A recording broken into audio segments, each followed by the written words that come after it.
Okay, so welcome everyone. I'm Kathy Pfister. I'm the co-coordinator of the San Diego chapter, group 137 of Amnesty International.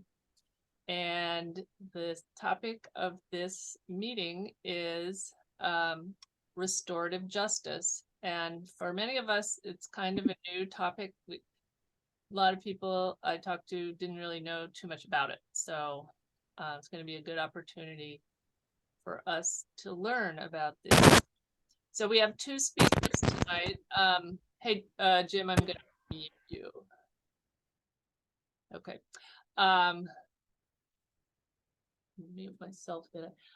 We have two speakers tonight. We have Susan Swope and Terry McCaffrey, and I am going to introduce both of them here shortly. Susan is going to just give an overview of restorative justice and some of the practices and what we might be able to do here in San Diego to further this practice. I don't know if it's practice at all here in San Diego, but it is in some places. Other parts of the country, I know Portland for one. And then Terry is going to talk a little bit about what he's doing within Amnesty International along the lines of working on restorative justice. And so we normally start these meetings with a video.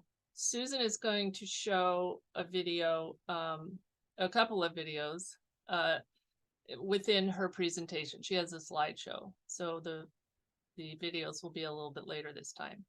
Okay, so let me go ahead and introduce Susan. So Susan Swope has been a member of San Mateo County's Juvenile Justice and Delinquency Prevention Commissions since 2010. She is committed to helping youth meet and overcome their challenges, enabling them to lead successful, productive lives. An active volunteer committed to social justice for over 30 years, she has been lay chaplain for the Archdiocese of San Francisco, leading communion services at Juvenile Hall from 1990 until COVID hit in March 2010. She began training in mediation at Foothill College in 2005, earning a state certification. She was introduced to the concept of restorative justice in early 2007 when she took the Insight Prison Project's Victim Offender Education Program at San Quentin Prison. Susan has been a mediator for the San Mateo Superior Court's juvenile offender mediation programs, as well as the Peninsula Conflict Resolution Center and its conflict transformation workshops in the San Mateo County Jail. She has also facilitated alternatives to violence workshops for the incarcerated and the general community. As a member of the board for California People of Faith working against the death penalty, Susan worked on the campaigns to qualify and pass two anti-death penalty California ballot propositions, Prop 34 and Prop 62, both of which narrowly failed. She hopes the third time will be a charm. Today, she will give us an overview of restorative justice and restorative practices, along with some suggestions of next steps we might take to help our San Diego community realize the restorative vision of a better, more peaceful and loving society. So, Susan, welcome. Thank you, Kathy. And thank you for the opportunity to sound off on one of my favorite topics, restorative justice. Before I get into restorative justice, I want to say a little bit about restorative practices, because restorative justice is kind of a subset of restorative practices, where restorative justice deals with harms people do to other people. The restorative practices are programs that try to prevent harm by giving individuals the tools they need to deal with problems before they result in harm. And two of the programs that are currently being used a fair amount, I think, throughout the country and in a number of the school districts here in San Mateo County are SEL, which is social emotional learning, and PBIS, which is, this took me a long time to learn this one, positive behavioral interventions and supports. Now, SEL is a program that helps students develop self-awareness, self-control, and interpersonal skills that are vital for school, work, and life success. And it's complementary to PBIS, which is a framework for developing positive behavior among students. There are 3 tiers in PBIS. In the first tier, the primary tier, which encompasses all of the students in a school, they have slogans that they adopt that are posted all over the school, like be safe, be respectful, be responsible. And when a teacher or a staff member catches a student doing something right, they give them a little chit, which at the end of the month or so, they can turn in for some kind of benefit. It can be a very small thing, but it's kind of like, I can't think of the name of the book right now, but it's instead of catching people doing things wrong, they catch people doing things right and reward that. And that covers usually maybe 70% of the school, and maybe another 10 or 15% are in the secondary level where they have some behavioral problems, and they give them more support. When they come in the morning, they check in with a teacher that they have agreed to interact with, who kind of keeps track of them. And they tell her, how things are going. Did they get their homework done? Is there anything going on with them that's distressing? And the teacher is there to help them deal with that. And when they do something right, they get a reward. At the end of the school day, they check out with her or him. And so that helps them, gives them support every day to do things right instead of doing things wrong. Tertiary is maybe 5% of the students, and that is students that already have exhibited problem behavior, and they get even more support, and they have a plan for how they're going to move through the tiers to get down to tier 1.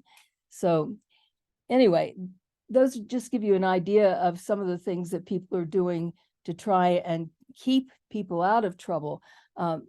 The Alternatives to Violence project was started in New York, in one of the New York prisons, and it was put together with the Mennonites, the Quakers. And I've done a number of programs with those in the community, and they teach skills like active listening and making positive responses, positive statements to people, and ways of really interacting in a positive fashion with each other. When it comes to restorative justice, there are lots and lots. Oops, I forgot all about sharing my screen.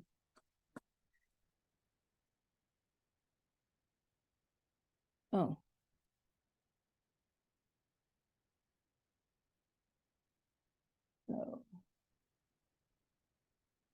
So as you can see, there are a lot of things that restorative practices can do. And but anyway, restorative justice, the definition that I particularly like is from Howard Zehr, who's considered the grandfather of restorative justice in the United States. And he says, restorative justice is a process that, to the extent possible, restorative justice is a process to involve, to the extent possible, those who have a stake in a specific offense, and to collectively identify and address harms, needs, and obligations in order to heal and put things as right as possible. And now for just a kind of introduction to it, I'm going to play Rainbow. That's all from your diet. Yeah, it's all from your diet. So how do you stop that? Stop eating.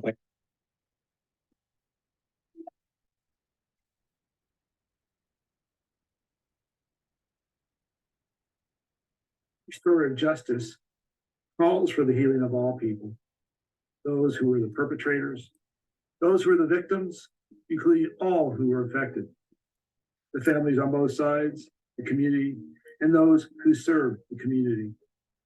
It's a relational approach to not only justice, but to life. It's also a framework, a conceptual framework, a set of principles and practices that provides a kind of vision of how we want to live together.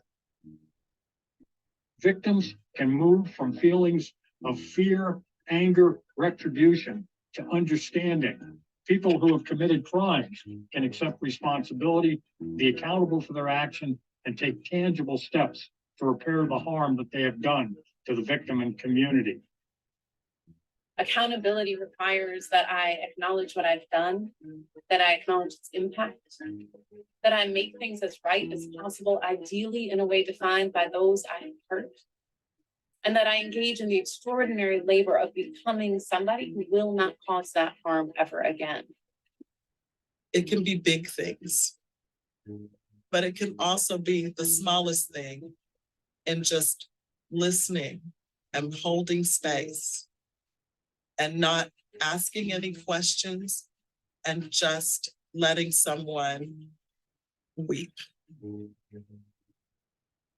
It is far more expansive and demanding a notion of justice than procedural justice can ever hope to be.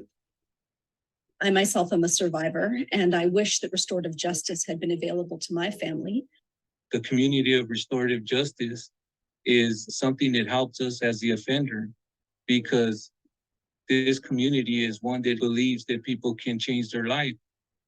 And I'm grateful for that, because I know in my heart and in everything that I do that I'm not the person I was.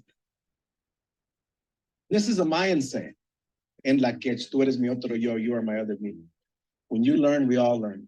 When you struggle, we all struggle. When you heal, we all heal. When you grow, we all grow. When you transform, we all transform. You are me, I am you. We are one.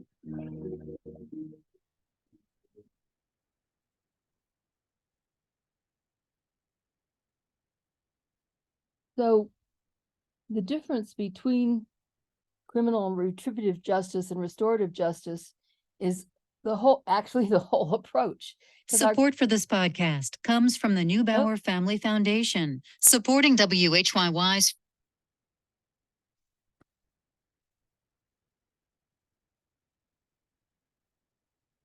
criminal or retributive justice asks what laws have been broken, who did it, and what punishment do they deserve? Whereas restorative justice asks who has been hurt, what are their needs, and whose obligations are these? Well, what's wrong with having both kinds? What's wrong with criminal justice? One of the speakers in our last video has a video herself that addresses that.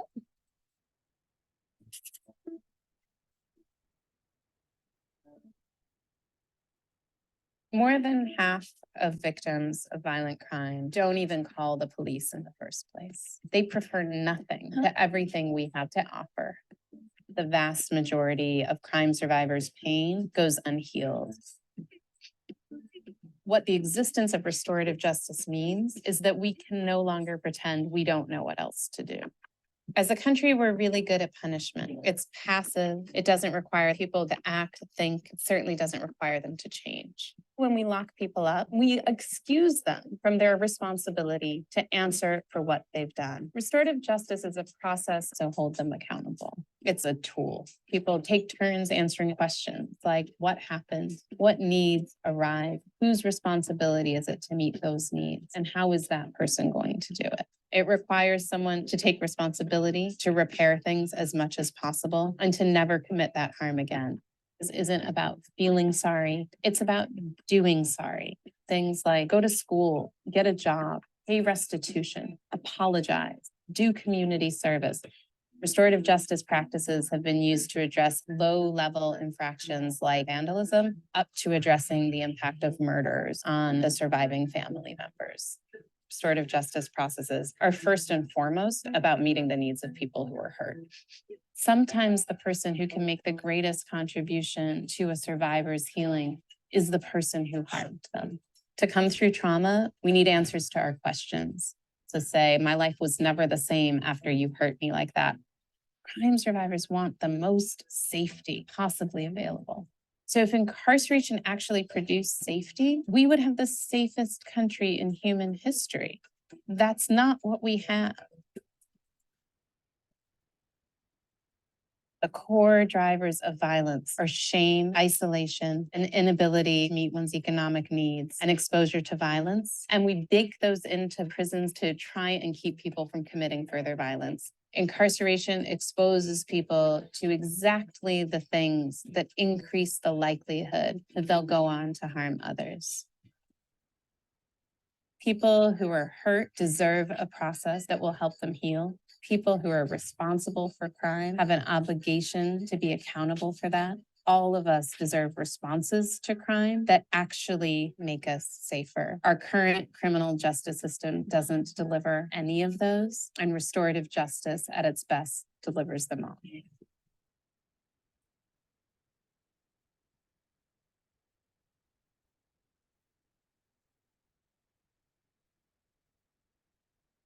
So in criminal or retributive justice system, and I've sat in. Maybe I start with you. We say just about every day, whether you're here or not, what a comprehensive job the committee did. What? Jeez. I need to remember to close those, don't I? In the criminal or retributive justice system, when you go to court, the DA is going to make the defendant look as bad as possible and talk about how they deserve absolutely the heaviest sentence you can give them based on the law. And the defendant's counsel tries to mitigate that. In one case that I heard, we were talking about a young man, and the DA talked about the 3 crimes that he'd committed before this one, which incidentally was a murder, and how he had grown in sophistication and how he was a great danger to the public.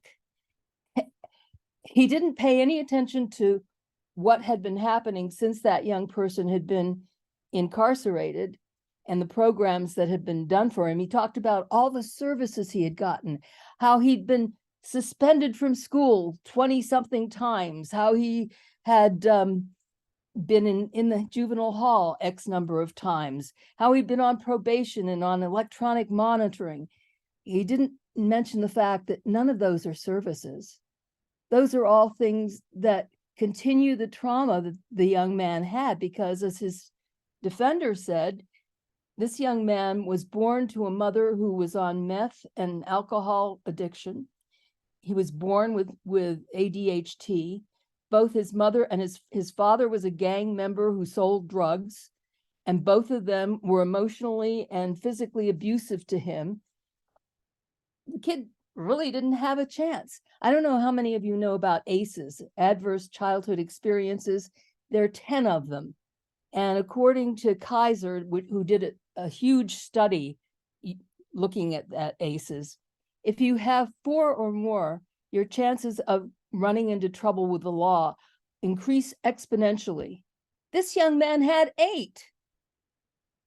Despite that, since he had been in our juvenile hall, he not only had changed his behavior, he had been known to spit at and swear at teachers. He'd stopped, he wasn't doing that anymore. He was treating people with respect. He went to school, he got his diploma, and he was at that time now taking college courses while still incarcerated in the juvenile hall. So that's a whole different story than what the DA was telling. And I think it makes a huge difference in what you want to do for someone, because do we want to do what retributive justice says, put him in jail where he's going to be subjected to all the things that have caused him to be the way he was when he had the robbery go wrong and he shot another young man? Or are we going to rescue him? Are we going to continue to rehabilitate him so that he can return to the community and get a good job and raise a family, and who knows what he may contribute?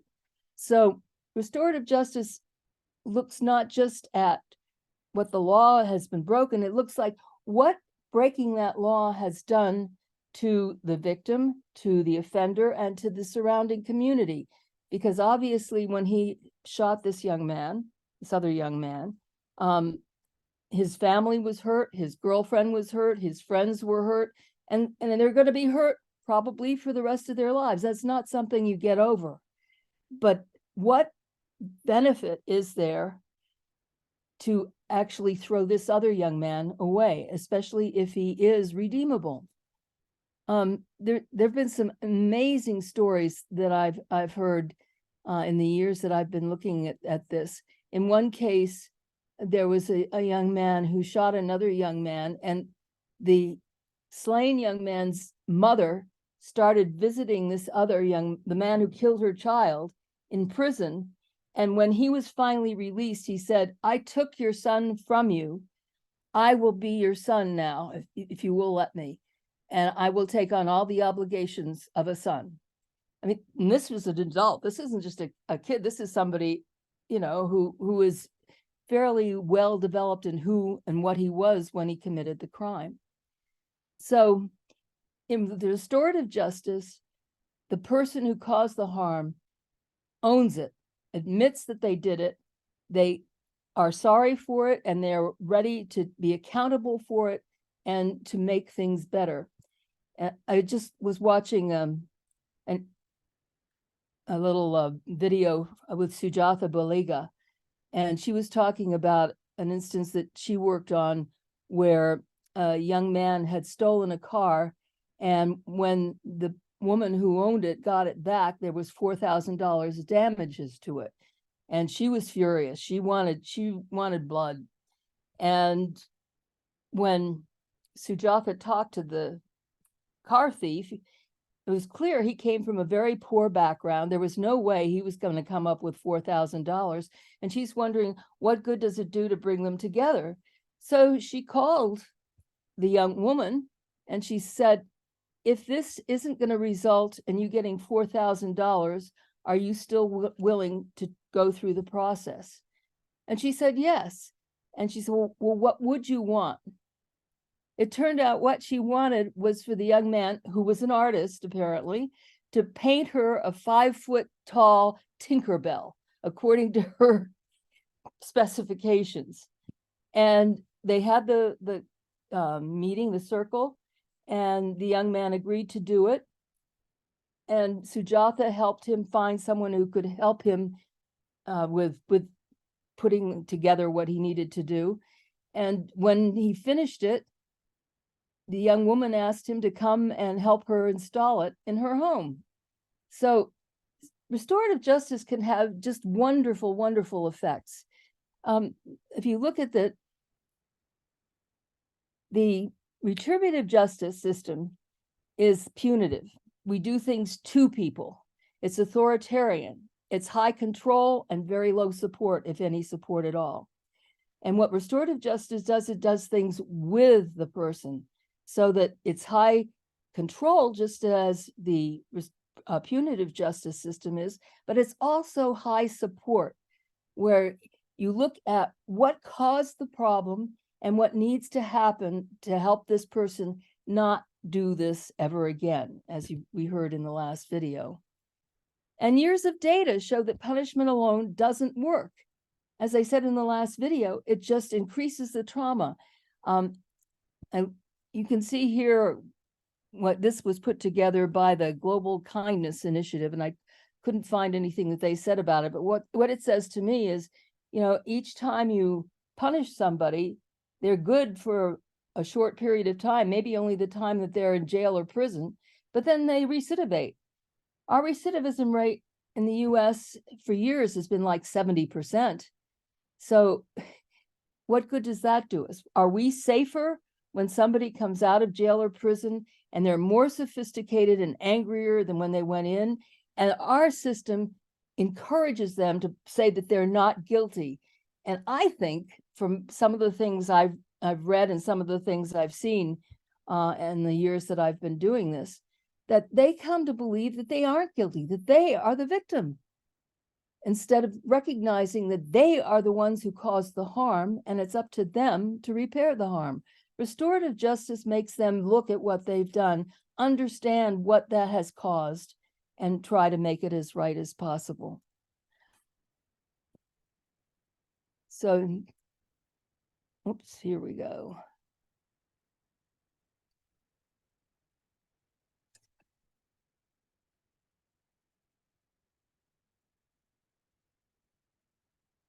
If crime hurts, then justice should heal. That's Fania Davis. It makes sense, right? Unfortunately, that's not what we're doing. In the US, there are 2.2 million people behind bars and nearly 5 million on probation and parole in a system of mass incarceration laden with racial injustices that disproportionately affect minority communities. 1 out of every 14 children has a parent in prison, destroying the health, stability, and resources of entire communities. This is the retributive justice system, and it operates on the theory that punishing people for crime makes them stop. It's hugely expensive, destructive to the human spirit, and worst of all, it doesn't work. Psychiatrist James Gilligan even calls it the most powerful stimulant of violence that we've yet discovered. People are looking for another system. Fortunately, there is one. It's called restorative justice. It focuses less on punishing the crime and more on holding people accountable in order to heal the harm. Restorative justice is based on who we really are. We're designed to live in community, to be of service to one another, and to nurture and repair our relationships. Where the retributive system asks, who did it, what rule was broken, and how do we punish them? Restorative justice asks, what is the harm? Who has been harmed? How do we repair it? Here's how it works. All the stakeholders get a chance to be heard in a facilitated process that balances the needs of victims, offenders, and the community. The person harmed explains how he or she was hurt. This itself is healing as it meets the need for acknowledgement, validation, and repair. The person who did the harm is held accountable in a new way.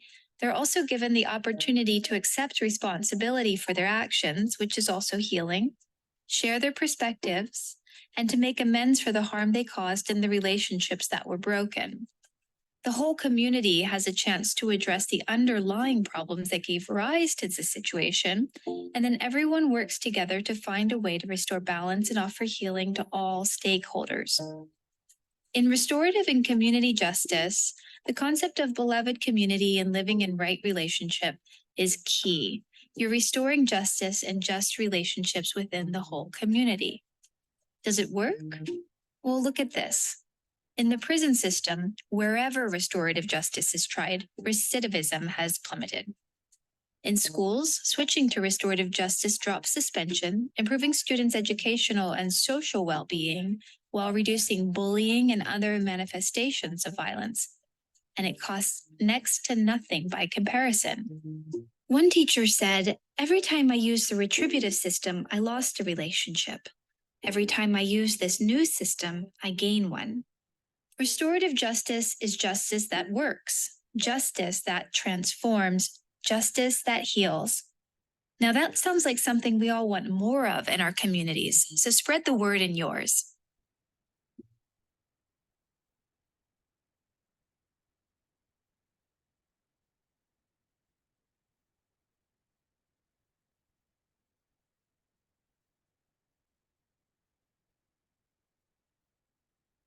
So in restorative justice, restorative practices, there's a continuum of being very casual to being very precise and thoughtful.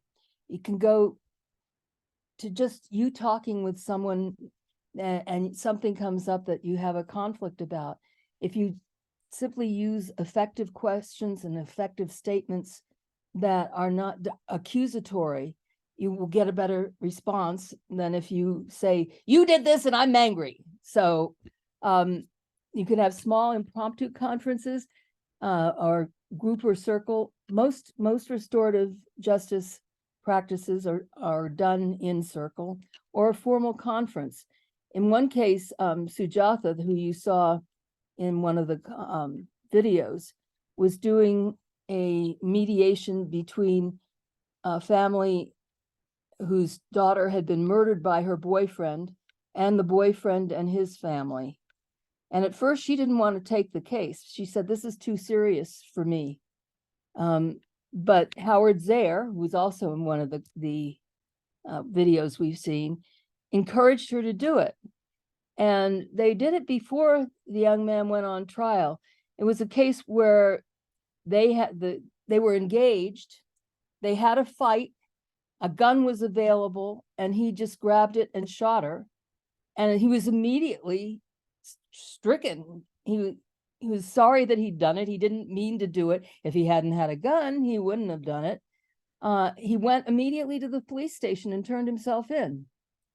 His parents were on vacation at the time, which is one reason they weren't home at the time this happened. And when they got home, they immediately went to the hospital because their daughter, Anne, had been taken to the hospital and she was on life support. But there was no way that she was going to recover, and they ended up having to take her off life support. But Sujatha prepared for this over several months, talking to everybody involved. And Connor took responsibility for what he had done. He accepted the fact that he was going to go to prison, and they all agreed to support him and to try and help him get through this. He is still in prison. And so restorative justice doesn't mean you don't get punished. It just means you're more likely to have a punishment that is more restorative, one that will help you get back on track rather than simply make you angrier. As an example of just effective statements, which is something that gets taught in a lot of different modalities, instead of accusing someone, you say, when I go to fix dinner and the shrimp I planned to have in the pasta is gone, I feel really frustrated because now I got to figure out what I'm going to fix you for dinner, doggone it. Would you be willing to order out instead of just getting angry and having a tirade? And you're more likely to get into a discussion that helps you resolve whatever the conflict was. And as I said, there are lots of circles. There are simple talking circles, community building circles, prayer circles, understanding circles. With restorative justice, you're usually talking about conflict circles where you're talking about a harm that was caused. And circles are done to make everyone be on the same level. Nobody's in charge. There's not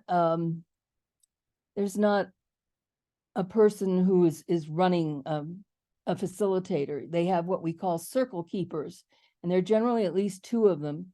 And their job is to keep everybody on track and on topic and to keep things going properly. And you usually have a talking piece, and the talking piece can be almost anything.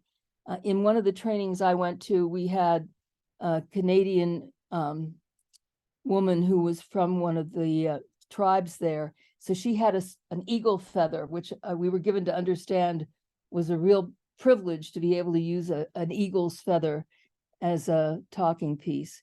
But whoever is holding the talking piece is the only one who can talk. Everybody else has to listen. So depending where you are in the circle, you have a long time to think about what you're hearing, to listen actively, think about it, and have a measured response instead of an off-the-cuff response when the talking piece gets around to you. Lots of times these can take up to 3 hours. Sometimes they take more than that. Sometimes you have to have more than one circle. But I think people will find out what people need to get out of the situation that they're in that brought them to the circle. They've had sentencing circles where the DAs have actually paid attention to what has come out as a recommendation. They've had support circles for people who are victims and for people who are offenders. and it's the same for healing and acceptance. And in the school, you can have a reintegration circle if somebody's coming back from suspension. One of the things that our commission did was, and it was spearheaded by a high school junior who was one of our commissioners. And he put together, he'd been volunteering in Marin County and in Santa Clara County on peer courts, which are courts run by young people. And he liked the one in Marin better because it was being done in circle and it wasn't being run like a court. The young people, the peers of the person who was the object of the circle, asked questions to get to understand who is this person, why did they do what they did, and what do they need to do to make it better. And the victim may or may not be in that circle. But he liked that model better than the one where it was an actual court where you had a bailiff and a DA and a defense counsel and all of that sort of thing.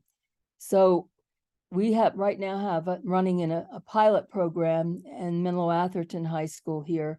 And I'm hoping that it'll be a diversion program that can be used throughout the county, because right now the only diversion programs we have, you can only get into them if you've been arrested. And what we want to hear is if a child is going to be suspended from school, that they can get into a diversion program to keep them from being suspended, or if they have been, that they can get the supports they need so that it won't happen again. For years, I've been saying the last thing a child with behavioral problems needs is more unsupervised free time. That's when they get into trouble. That's when they get into gangs.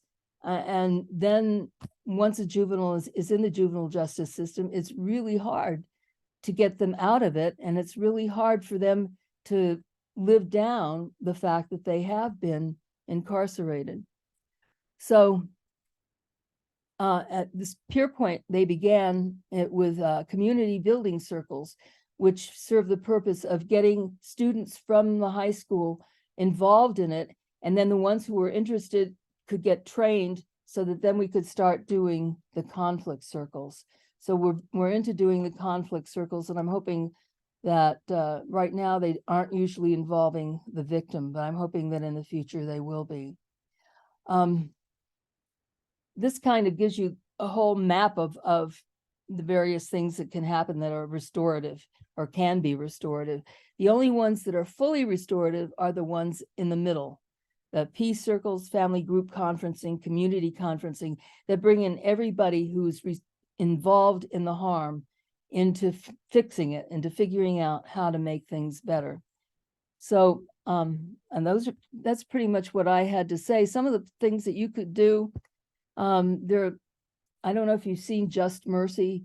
It's a wonderful film that was put together that is based on an actual lawyer who is the subject of the movie.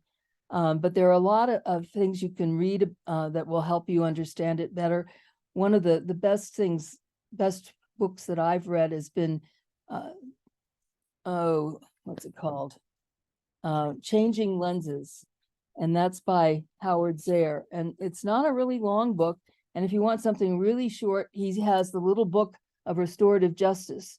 And the little books are a series that are put out by Good Books in Pennsylvania. And none of them are more than 150 pages, if that.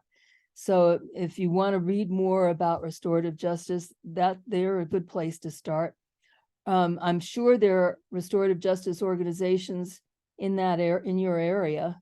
You can attend trainings or have trainings. Our archdiocese has brought in people from the International Institute for Restorative Justice to give us 4-day trainings. I've been to 2 of those over the last few years.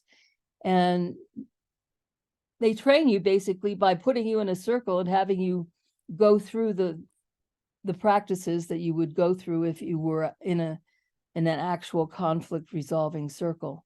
So and if you wanted to, you could get other speakers to come talk to you.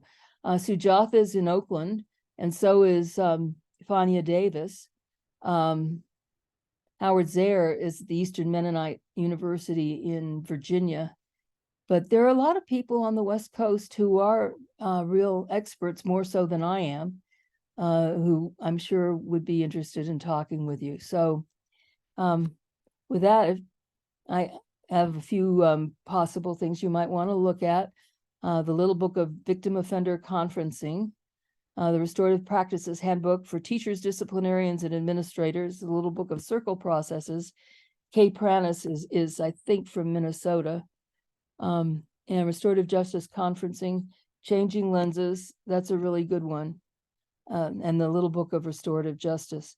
If you just look, whoops, where did that, yeah. I have a few slides in there in case Terry wanted them. But if you have any questions, I'm happy to try and answer them. Susan, why don't we let Terry speak, and then we can open it up for questions Sure. the rest of the event. And we'll just go as long as people have questions. So Terry, here, let me introduce you. Okay, just a minute here.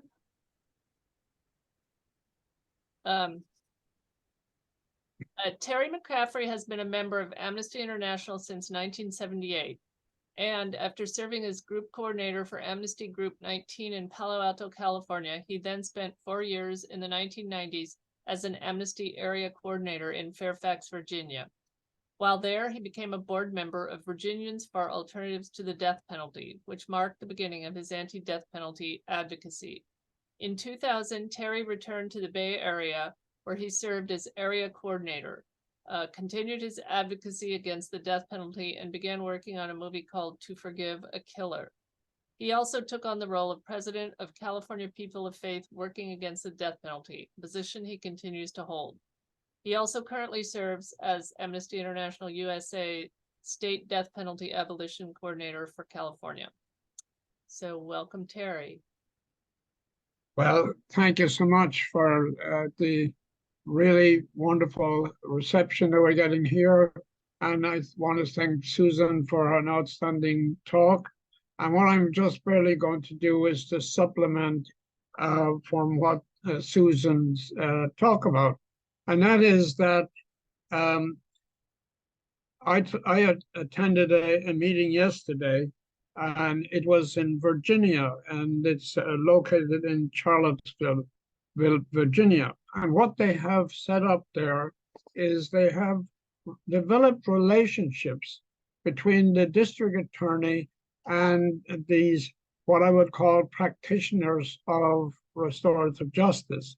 And so what happens is that a district attorney may say, well, I have this client, and I think he might be affected in regard of a restorative justice practice. And so what happens is they have those people who are practitioners, and they connect them to a case that the district attorney will supply them with. So then the process starts when the person has done the harm and the person who is the offended, and they go through the processes that Susan has described this evening, where you are trying to get a restorative process between those two people. And so the other part of it is that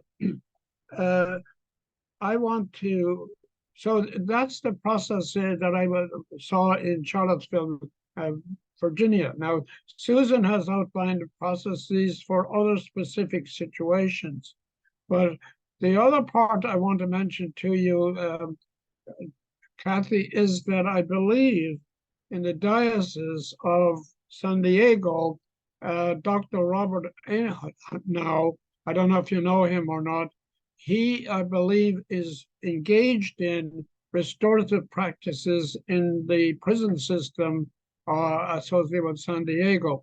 So what I would do is if you need, I'll find out more information about that and let you know what's going on. but I think that this is a start of a thought process. And you have some materials that you have now been presented, and you can look at your particular situation and see how things might be useful to you. I want to mention specifically in regard to the death penalty, what we're looking there is situation where very bad harm has occurred. And so then on the other side is the persons that have been harmed. And I think that as the death penalty work that I've been involved with, a lot of it is, well, we just want to abolish the death penalty. Well, I say you do have those people that are suffering, the people that have been harmed. So I can look at a process regarding the death penalty where you would be looking at somebody who might be on death row, but kind of see if they can be matched up with the person who was offended. So that's another possible way that we might engage in this particular process. And so I do want to also perhaps somebody may have seen on the news hour a few weeks ago, there was a case there where a person had shot a lady, and he didn't kill her, but she's ended up in a wheelchair for the rest of her life. And so what the news hour program showed, that the person who committed that crime came and looked and talked and worked with the person who was the offended person. And what was great about the program is there was a reconciliation there between the person who committed the crime, who now is very sorry for what he did, and the person who was offended and hurt, even though she's going to spend the rest of her life in a wheelchair, came together in a spirit of what I would call restorative justice. I think there are the comments that I want to mention, and I leave it back now if you want to go on to questions and answers. Okay. Terry, can you talk a little bit about what Amnesty International is doing on this topic, if anything? That is a very good question, because so far, in my view, I have not seen anything happening in regard to restorative justice and the work we're doing in Amnesty. But by the way, here I am, and that's one of the things I am pushing. I went to a conference in Washington, D.C. last weekend, and that was a big thrust of my forces there, was to bring to people the awareness of restorative justice and how it can be of value in the work that we are doing, not necessarily death penalty, but other situations where we're dealing with somebody who creates harm and those are people who have been harmed. So that's something new that I am trying to push forward in regard to Amnesty International. That's my answer to that. Okay. Thanks, Terry, and thanks, Susan. I guess we will go ahead and open it up for questions. So we're a small group, so you can just unmute yourself. Well, I guess why don't you go ahead and raise your electronic hand if you can, or or just unmute yourself and say you have a question. So I guess one thing I wanted to ask of Susan and Terry is that, so what percentage, like how many of these restorative justice sessions, I'm assuming from what I've read, they only happen if both parties, the offender and the victim, agree to do it. And so of those, and I don't know what percentage agree to do it, but of those that do the process, how many are successful and how many do they fail to come to agreement on? I'm going to pass that on to Susan, okay? I've seen numbers as high as 97% satisfaction on the part of the victim. So it won't work if both parties aren't ready to do it. The offender needs to accept that he did harm and want to fix it, and the victim has to feel that they're up to talking to the person who hurt them. That it's not easy for either party. So so also, if you don't want to just speak up, you can put your question in the chat. Does anyone have a question? I have a couple more I can ask, but if anyone else has one, speak up. Yeah, and Kathy, I just want to mention to you that to me, this is a new situation regarding amnesty. This is the first time that I've seen restorative justice appear in our environment. And as I said, one of the things I'm lucky to be able to pursue it. I think Susan has done a great job of this talking about what can be done here.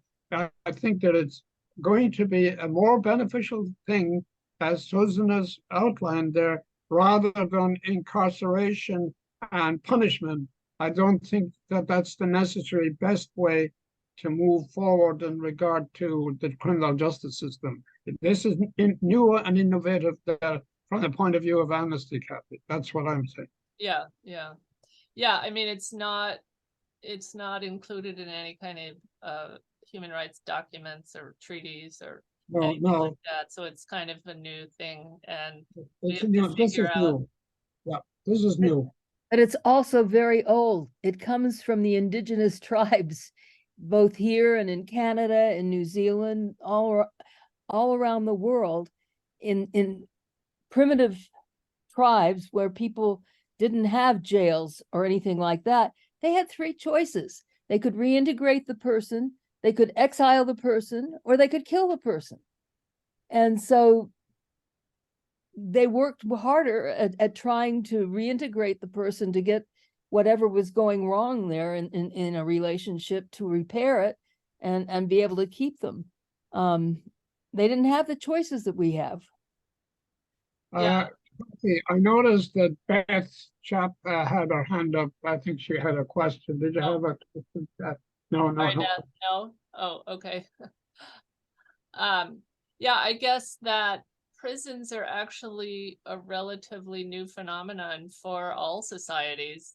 I mean, the early American colonies didn't have prisons, but so they had some of the choices that you just mentioned. I guess, like, well, even in Europe, it was like public humiliation or banishment, things like that.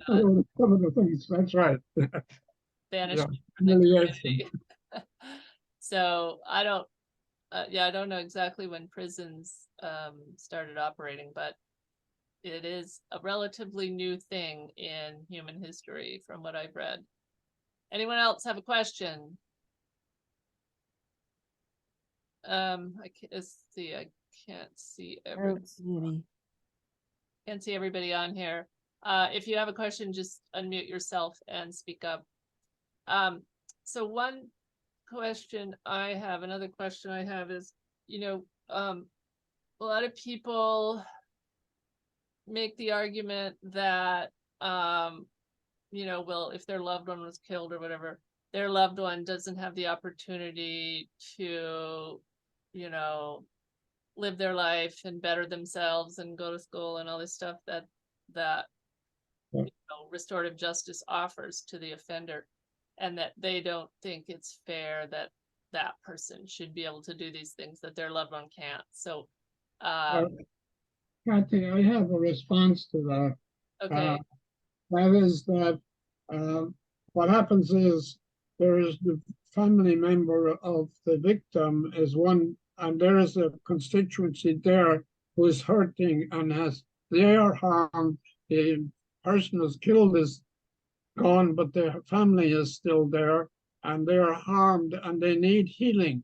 And I think that that's what a restorative justice process can do. The other part I want to mention about it is that people sometimes, before they get executed, they're on death row or whatever for quite a long time. And in the time that they're in prison and death row or wherever, then there is possibilities from the offender and the family of the victim to have an interaction. And I think there's no question. In my own experience, I've seen the hurt and that family members are going through as a consequence of their experience. So I think the concept we have here, Kathy, is new, and I believe it's also would be very beneficial in our process. That's my comment. Well, a lot of families of murder victims think that the death of the person who killed their loved one is going to bring them closure and healing. And all the reports that I've read, it rarely does, if ever. They go to witness the execution of their loved one's murderer, and maybe they get a kick out of that. I can't imagine getting a kick out of watching anybody die, but it doesn't heal. Hurting people because they hurt you just hurts more people. Yeah. But it kind of goes against this sort of general wisdom in our society, whatever you want to call it, that an eye for an eye. And yeah, but people forget it's not an eye for an eye is not saying the worst an eye for an eye, a tooth for a tooth. Vengeance is mine, says the Lord. And the law of Hammurabi, where that appears, meant that you could not do more than the same harm that was caused to you. So if someone stole your pig, they owe you a pig. If someone slapped you, you could slap them. But it did not mean what people want it to mean. yeah, but I mean, it is deeply ingrained. It's the general way people think today, because that's the way we've been raised. When I was younger, I was all for what the Empress of China used to like to do to people who committed crimes. She'd slice them inch by inch. No. It's a terrible visual.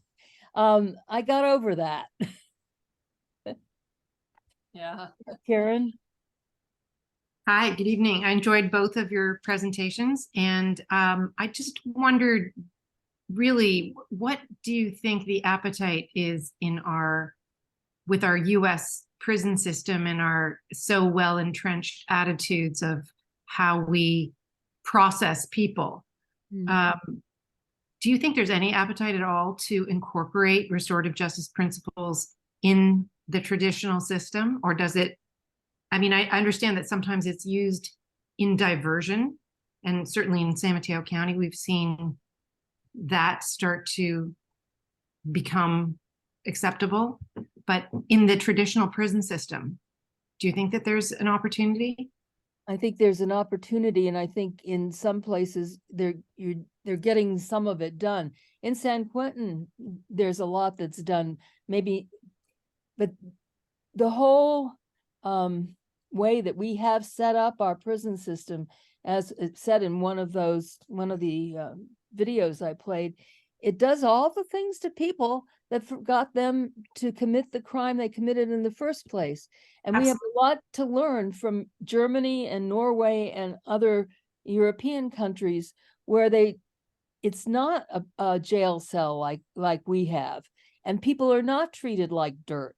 People are treated like they're in a hospital. They did something wrong. They need to have their thought processes. They're ill. They need to be treated. They need to be treated. Mm-hmm. And they are. You hear about what's going on in Texas right now, where they just doubled or tripled the cost of water for prisoners. Well, yeah, went from 20 cents to 30 cents a bottle, and it's something degrees in those prisons. They're allowed to buy fans, from what I've read. But I saw a movie on what they're doing in Norway, and their prisons there, each inmate has like his own studio apartment. He's got a kitchenette, he's got a little bed alcove, he's got tables and chairs, a TV. And when they were interviewing him, the interviewer looked at the table and they said, "Boy, those table legs are hefty. You could take one off and use it like a club." And the guy said, "Why would I do that?" I've talked to our former now sheriff when he was the chief of police in Redwood City, and said, "Have you been looking at some of this stuff that they're doing in Europe?" And he says, "Oh, but we've got much worse people here. They're really bad dudes here." I'm sorry, but we have the same kind of dudes everywhere in the world. We've got That's- good dudes and that's bad true. dudes and everything in between. Yeah, that's true. Any other questions? So I have another question, if nobody else has one. So when I was publicizing this event within our email list, which is a lot bigger than just the people that come to our meetings and such, but I mentioned an example that just recently happened. I think it was in Portland, and it was the police officer who had beaten a journalist who was covering a protest and injured her, and they went through a restorative justice process, and the police officer issued a public apology to her and pledged to try to prevent such things from happening in the police force in the future. But when I looked it up and read more details about it, the process had not been that successful. So I think they met a couple of times, and the journalist said that the police officer was very defensive, and he refused to admit that he'd done anything wrong, and he just wasn't listening to her. So she actually called off the process and asked for a public apology instead, in that then the charges would be dropped. If the police officer issued this public apology and pledged to work within the police force to try to stop this use of, force in the future. Kathy, as I see, I'm recalling that Dr. now in the San Diego diocese, I think that's his job actually, is doing restorative justice in the prison system. So I think we, as a follow-up, I think we want to find out his experience in what, the questions, how many people are doing this and what kind of success rate he has, and things like that. Because you answer your question there, I think he would, because that's his job in the diocese is, I think, restorative justice. That's my view. Well, I mean, to continue this story, so the victim was satisfied. She heard the public apology to whatever he would have gotten, there'd been a trial and he'd been convicted. She was satisfied with that, but a lot of people did not think it was sincere, that he was just, especially because, she said when they went through the process, he just wasn't budging. He wouldn't admit that he did anything wrong. And so that he just did this so he didn't have to go to trial and potentially get convicted and go to prison. So that was an inappropriate case. It's not appropriate to have restorative justice if the party that committed the harm is not willing to admit that they did it and to take a responsibility for the harm they caused and to have a sincere objective of healing the harm to the extent they can. I had a case at juvenile hall a number of years ago, that I had done case development with the offender, because we usually do with the offender first. And I said, this young man is not sorry for what he did. He'd be perfectly happy to re-victimize his girlfriend. This is not appropriate. And the probation officer insisted that we do the mediation. And it was a mess. You've really got to follow the protocols. There's some people who just are not ready to be helped, to be supported in improving their attitude and their behavior. And what do you have left but to punish them? So But- are you saying that before the process even starts, they have to have expressed remorse? Yeah, Because I think you have to do it's- case development with all the people that are involved. You need, I usually sit down for anywhere from half an hour to an hour or so with it when someone is referred to me, and I get to know them. I chat them up and find out what they like, what they didn't like, how it happened, how they feel about it. And if they're not sorry, if they're not willing to take responsibility, we didn't do a mediation, except in this one case. And they're kind of cute sometimes, because I asked this one young man if he was willing to do mediation, and he said, no, I don't think so. And I said, well, you're going to have to go to the victim impact awareness class for the next 7 weeks. And after that, you'll have to come back and talk to me or somebody like me to see if you've changed your mind. And he looks at me and he says, that wouldn't be so bad. From a teenager, I took that as a compliment. Yeah. Well, I think that the hope was that he would develop remorse when he heard her story, her side of the story, and how she was harmed and what she experienced, but apparently he didn't. So, but she did say she was satisfied with the He outcome. gave him a break. Well, I think she wanted that public apology, which he gave, even if it may not have been sincere. But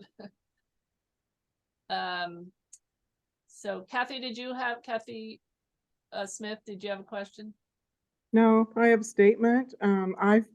I've done a lot of volunteer work in prisons with the Alternatives to Violence Project, which you mentioned in your intro, Susan. And one of the most powerful exercises we do, it's a 3-day training. These are people who have already committed crimes of all different lengths. Depends what kind of prison you go to and the level of seriousness of the folks who are in the prison. But one of the most powerful exercise we do within our program, which is like a level 2 at least, training, is forgiveness, a forgiveness exercise. And we do it, we break things up in small groups. And whenever we do work for 3 days, we have games. We have things to break up the energy. So we do a serious thing, and we might do a thing where we release the energy. We have an intro, and they're co-leaders, because it's a Quaker facilitated process as one of the groups that started this, that you mentioned too, I think, after the horrible violence at Attica State in New York. And forgiveness is hard for the average person, let alone if there's a person who's committed, I believe, and following a protocol for going through a lot of the stages of it. And when you're having, and even to do reflective listening. Oh darn, I'm running out of energy. Reflective listening is so important that we could do in society to see if we even hear what somebody's saying. And I go dark because my power's going out. I just wanted to state that. There are some good programs, and it's in Donovan Prison. It's in lots of different prisons. It's in prisons in a number of different countries. I did one of them down at Chowchilla Women's State Prison here in California. And one of our inside facilitators when she was introducing herself, said that she'd been sentenced to 5 consecutive life sentences plus 50 years. She said, I'm going to die here. This is my community, and I'm committed to making this the best community I can. And so Susan, had she murdered somebody? I don't know what she did. It's none of my business. Oh, okay. I agree. It's none of your business. That's right. That's an interesting example, though. Well, it must have been pretty serious. Yeah, obviously, with that many years of sentence. Yeah. Tomas, I muted you because there was some noise, background noise. Did you have a question? No. Oh, okay. Okay.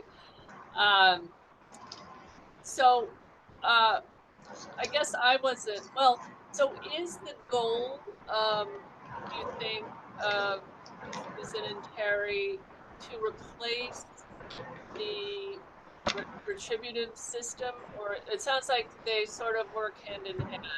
Like, we mentioned the guy who killed his girlfriend, even though he went through that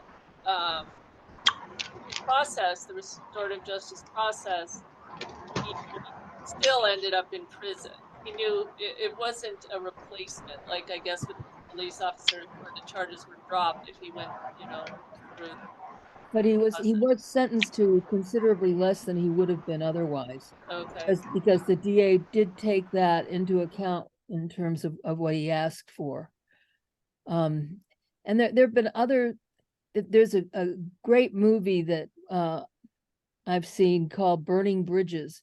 It's about 7 college students who are home on a break, and they get drunk and they think what fun it would be to set the covered bridge in their town on fire. And they set it on fire, and as soon as it was ablaze, they realized they had screwed up big time. And it was fairly clear who did it. And there was a huge circle that was called for that, and it was called before they were adjudicated. They were arrested and booked and all of that. But they had a circle where the people, the neighbors from the town, their families, their teachers, people that they knew from stores, and the general populace of the town. There had to be like 50 people in that circle, and it was hard for those boys. It was hard for their parents to hear, but as a result, they ended up getting the least serious sentence. I think they each were in jail for like 90 days, and part of their sentence was that they had to pay for the bridge to be rebuilt. And over a period of about 5 or 6 years, they did, and the bridge was rebuilt. So they learned a lesson, and they're not likely to stray from the straight and narrow again, I don't think. So how does the prison abolition movement fit in with restorative justice? I frankly don't. I would like to see us change our prison system to be more like the one in Norway or Germany, where people are being treated with respect and are getting whatever services, treatments they need in order, whatever therapy or whatever they need to change the way that they behave when they're released.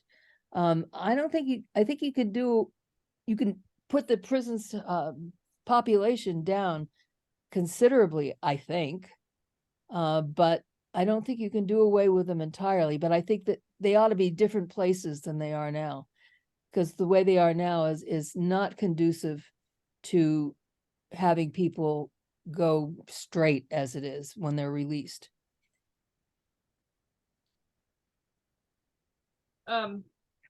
Any other questions?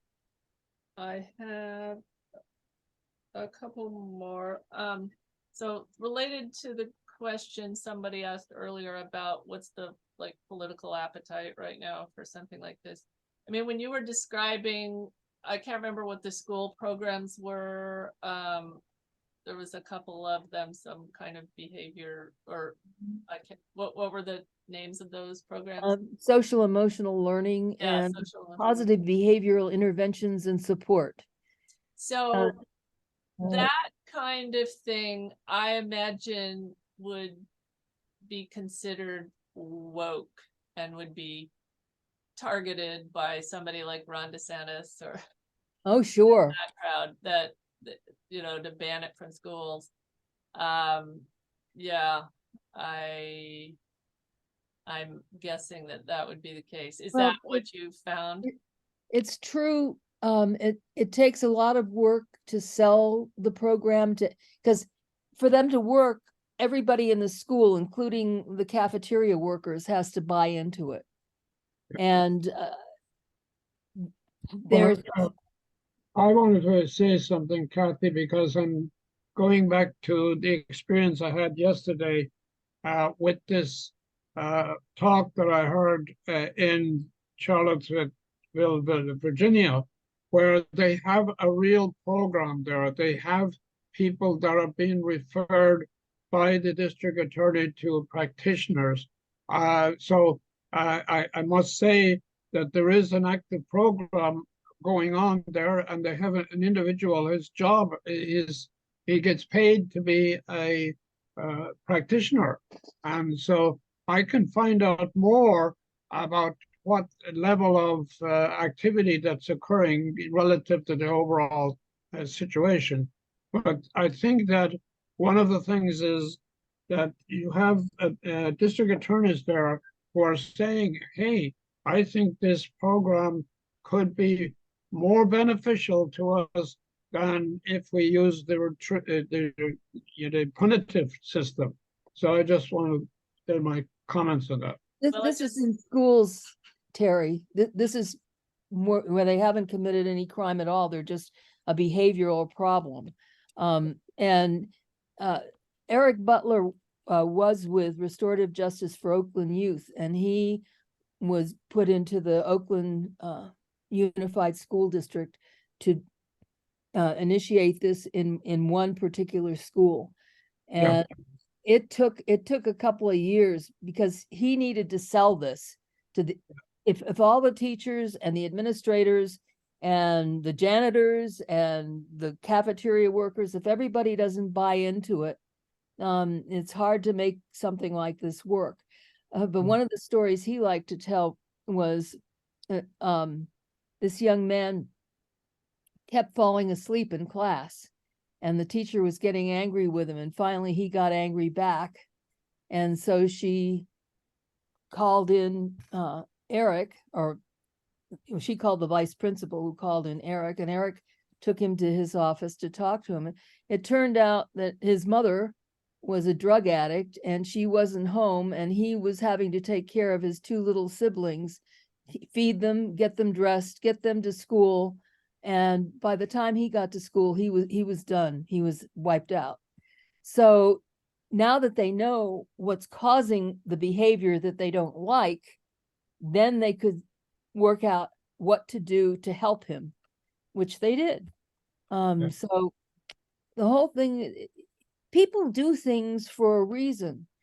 I worked for years with Don Parker, who was called the bald eagle of computer crime, and he was big in, he interviewed a lot of computer criminals, and he said every one of them did what they did to solve a perceived problem. And I think every crime is committed to solve a perceived problem. And if you can find the root of that and deal with it, then you're going to deal with the behavior. So do you have a sense of how many communities are making use of restorative justice?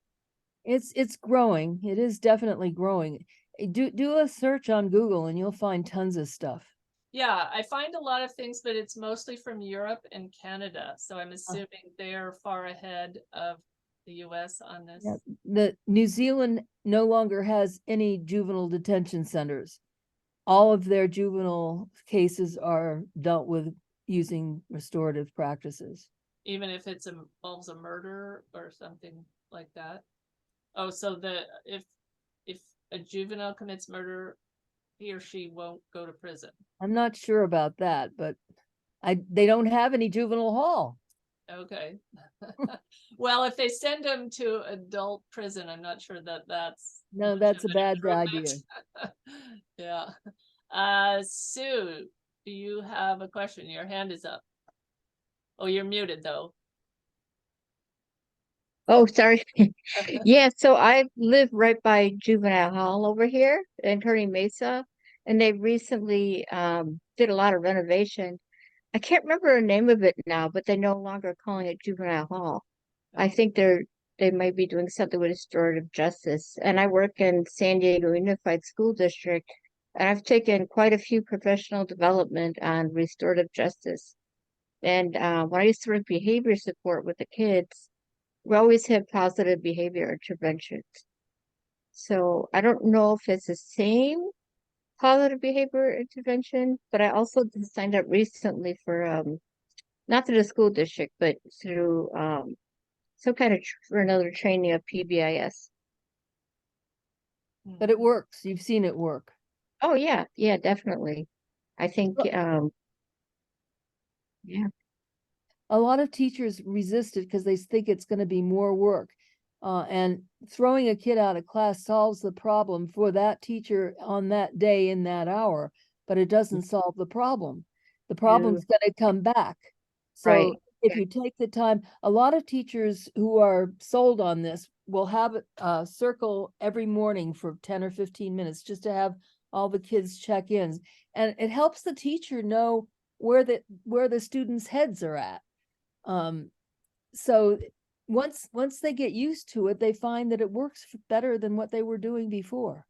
But what can the schools do? I mean, if somebody's parent is dealing drugs and neglecting them, or there's violence, I mean, what can the teacher really do? I mean, that's the cause of the bad behavior, but what can they really do? Teachers are required to report that kind of thing to social services. Now, social services doesn't always do what they ought to do.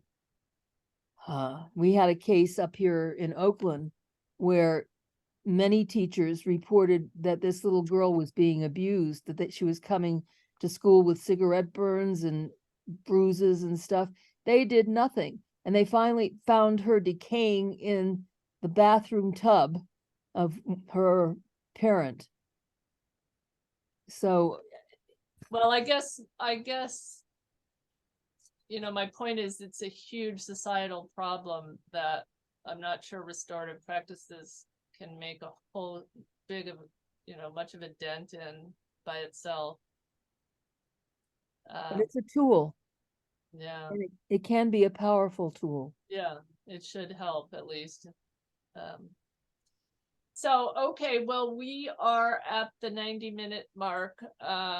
So are there any last questions before we sign off? Anybody? Okay. Oops. Kathy, I want to thank you for your patience with us and for putting on this discussion with us. I appreciate very much what you did. Thank you. Yes, thank you, Kathy. Well, thank you both for speaking to us and enlightening us about this newish, interesting topic. And I'll be interested to see what happens in the future, how it develops.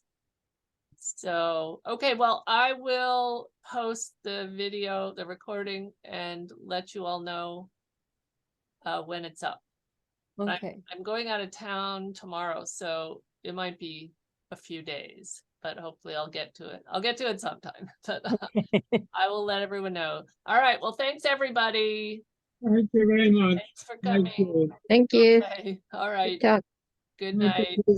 Thank you, Susan.